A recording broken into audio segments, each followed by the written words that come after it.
Welcome to G3, Games, Gadgets, and Guests, an audio and video podcast from 702 Communications. I'm your host, Brian Croman. I've got a gadget episode for you today. Today, we're talking about the Nintendo Switch. Now, Nintendo is, of course, a name that we all know. We all grew up with Nintendo, and for me, I grew up with the NES and then moved to the Super Nintendo and then the N64. I played a lot of Mario, a lot of Final Fantasy, a lot of Zelda, of course, GoldenEye. That's what really got me into the whole shooter thing was GoldenEye. Turok was good, and Mario Kart. Mario Kart's been good across several platforms, and the list goes on. Okay, the Nintendo was fantastic and really part of my formative video game years. But I can't tell you that I've always been a stalwart Nintendo supporter. I've skipped platforms with Nintendo. I never owned a GameCube. I didn't own the Wii U. I did have a Wii, and I did enjoy a couple titles on it. But really, as time went on and my gaming evolved, I really wanted to be in first-person shooters. And Nintendo, though they always had Mario Kart, that was about all they had that really interested me. So Nintendo and I kind of fell by the wayside. The other thing that Nintendo was really known for is their handheld. And I've never been a handheld gamer either. I never had a Game Boy. I never had a DS. I never had even like a PlayStation Portable or a Vita. I never had any of that. And so when the Switch first came out, I wasn't super excited about it because, again, I had fallen away from the titles. I had never been a handheld, and that they were, it was going to be. All the reviews are showing you that it's this cool new handheld that also does HD, and I thought, okay.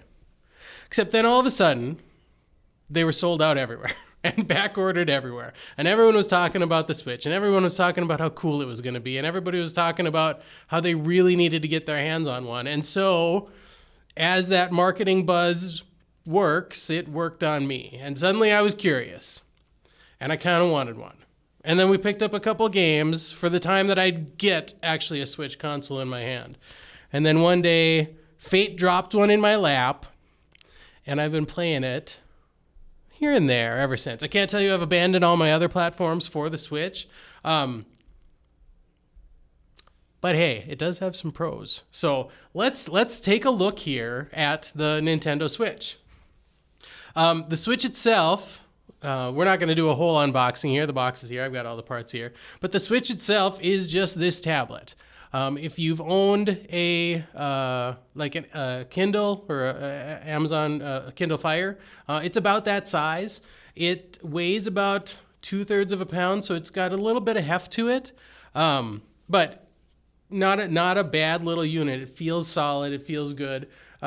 It's got two controllers then that you slide on to either side, and then when you're playing it as a handheld, you play it like this. And this is the first thing that was kind of honestly a turnoff for me because it's kind of unwieldy this way, and it's so flat. There's no ergonomics to it.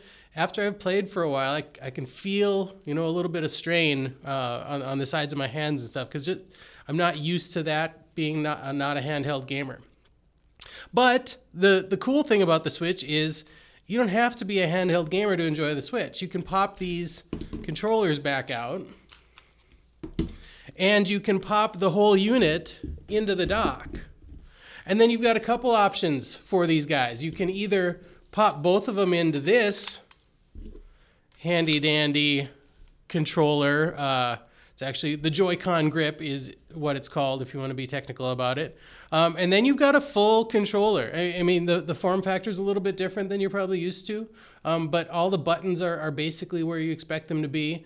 And playability is much better then. The ergonomics is there, and suddenly everything feels pretty good when you're playing.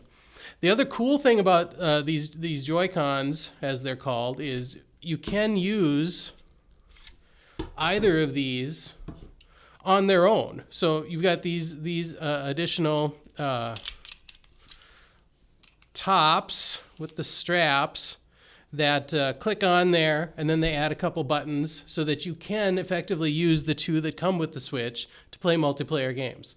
Sure, they're tiny.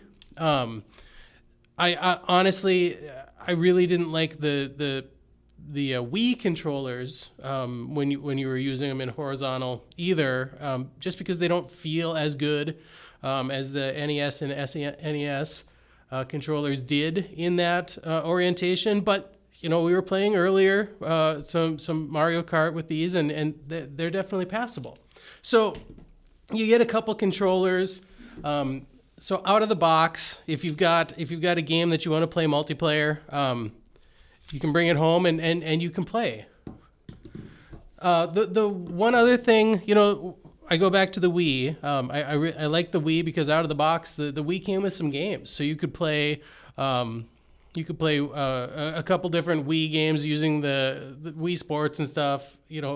Kind of came with the console, but with the Switch, there are no games that come with the console, so you need to buy something right away to play. So that's just, I guess, maybe a little bit of a disappointment. It's not like you get free games with any other console, but for some reason I was disappointed that there wasn't anything with that.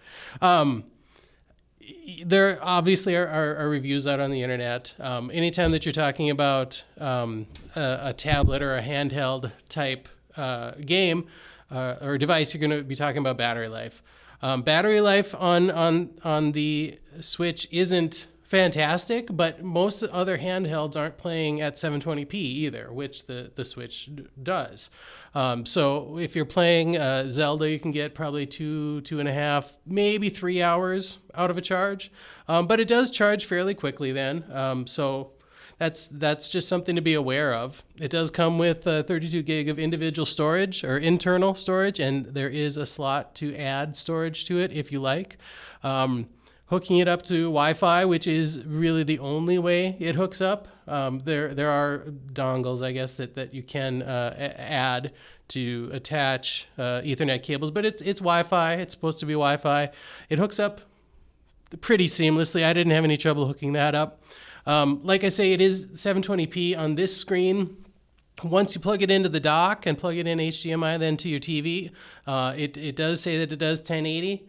And I think that it does, and for the most part, I haven't seen in the games that I've been playing anyway that it doesn't keep up. So that's been really good.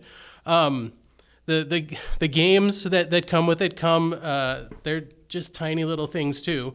They look like an SD card. This happens to be Mario Kart 8, but you get a whole big box and a little bitty game. So that's something more like more like you'd expect with a handheld than with a console game.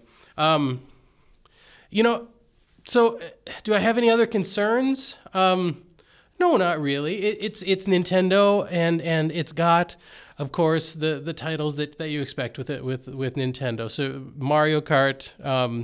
Mario Kart's as fun as Mario Kart's ever been, right? It's kind of that's kind of the classic friends on the couch game, is Mario Kart, and it's good to just have fun with for all ages, really. I sit and I play this with my kids. I play this with my adult friends, and Mario Kart's a good time. The other thing that I've been playing is the Zelda game, and we're gonna talk about that in another episode. But that's really great on this platform too.